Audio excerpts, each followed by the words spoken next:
Magandang araw po sa inyong lahat. Salamat sa paglaan ng oras para sa panayam na ito. Ang aming paksa ngayon ay tungkol sa moral na pagpapasya. Nais naming malaman ang iyong mga karanasan at pananaw hinggil sa mga usaping moral. Maaari po bang ipakilala ang iyong sarili? Aking karangalan, ako po si Queenie Mahinay. Magandang umaga po sa inyo lahat. Handa ka na ba sa mga tanong na aming hinanda para sa iyo? Handang-handa na.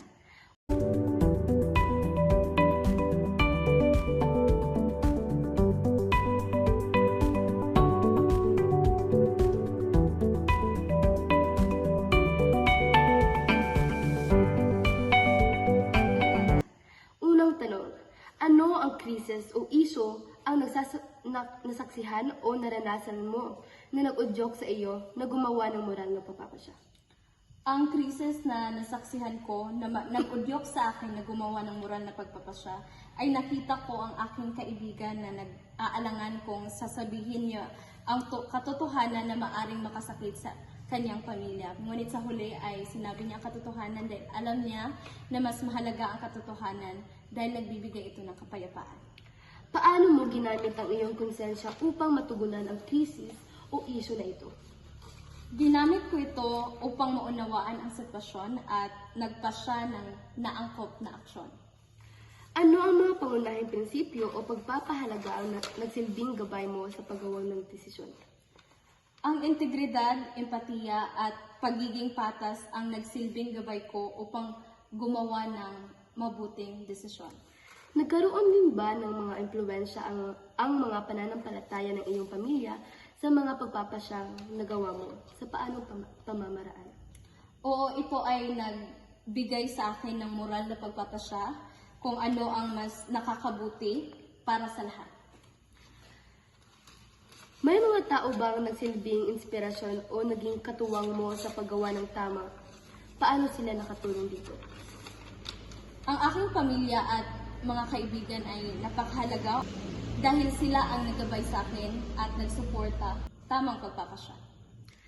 Paano mo kinakayang harapin ang mga hamon o pagbabago dahil sa iyong ginawang desisyon? Hinarap ko ito sa pamamagitan ng pagiging matatag at pagkalap ng solusyon.